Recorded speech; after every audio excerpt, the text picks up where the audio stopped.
વિસ્તારમાં આવેલી જગદીશનગર ચોપાટીમાં 3 યુવાન સાથે શ્વાનને લઈને ઠપકો આપતા કેટલાક અજાણ્યા શખ્સોનો ઝઘડો થયો હતો।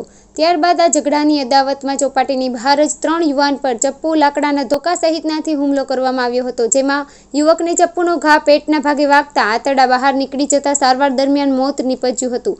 આ મામલે વરાછા પોલીસે હત્યાનો ગુનો નોંધી વધુ તપાસ હાથ ધરી હતી, જેમાં પોલીસે ગણતરીના કલાકોમાં 12 આરોપીને ઝડપી પાડ્યા છે, જેમાંથી 12 આરોપી સગીર છે જ્યારે 2 આરોપી યુવા છે। આ પૈકી એક આરોપીએ જ ચપ્પુ મારી હત્યા કરી હતી।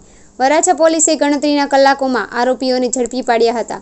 વરાછા પોલીસ દ્વારા 10 સગીરને પોતાના ઘરે અને મિત્રોના ઘરેથી ઝડપી પાડવામાં આવ્યા હતા, જ્યારે પુખ્ત વયના 2 આરોપી વિક્રમ ઉર્ફે વિકી નારણભાઈ સોલંકી અને ભીમ ભરતભાઈ રાઠોડની ધરપકડ કરવામાં આવી છે, જ્યારે 10 સગીરને જુવેનાઇલ હોમમાં મોકલવાની તજવીજ હાથ ધરવામાં આવી છે। તમામ લોકો ઘરે જઈ આરામથી સૂઈ ગયા હતા। આ ઘટનામાં 10 સગીરનો સમાવેશ થાય છે અને તેઓ આ ત્રણેય યુવકોને માર્યા બાદ પોતપોતાના ઘરે જઈને સૂઈ ગયા હતા। તેમણે આ યુવકનું મોત થયું હોવાની પણ જાણ ન હતી। 2 કે 3 સગીરો તો તેના મિત્રના ઘરે જઈ સૂઈ ગયા હતા। તેમણે તેમના ઘરેથી સૂતેલી હાલતમાં જ પોલીસે ઝડપી પાડ્યા હતા, જ્યારે 2 પુખ્ત વયના યુવકોને ભાગવાનો પ્રયાસ કર્યો હતો અને તેને નજીકની આવેલી સોસાયટીમાંથી ઝડપી પાડવામાં આવ્યા હતા।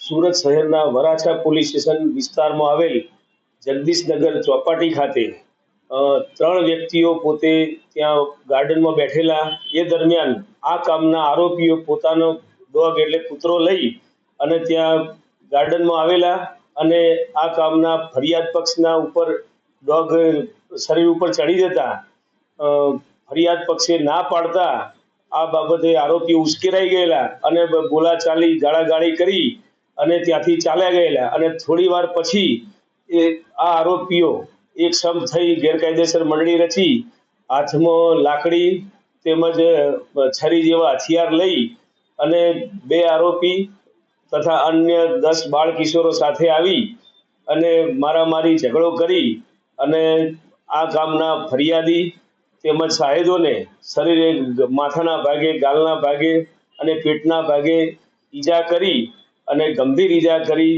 અને પોતે ભાગી ગયેલા। આ બાબતે વરાછા પોલીસ સ્ટેશનમાં ફરિયાદ નોંધાવતા વરાછા પોલીસ ઇન્સ્પેક્ટર તથા તેમની ટીમે આ ગુનાના કામે કુલ 2 આરોપીઓની ધરપકડ કરેલ છે અને અન્ય 10 બાળ કિશોરોને પણ ડિટેન કરવામાં આવેલ છે। ગુનાની વૈજ્ઞાનિક ઢબે તપાસ હાલ ચાલુ છે। FSLની મદદ લેવામાં આવી છે।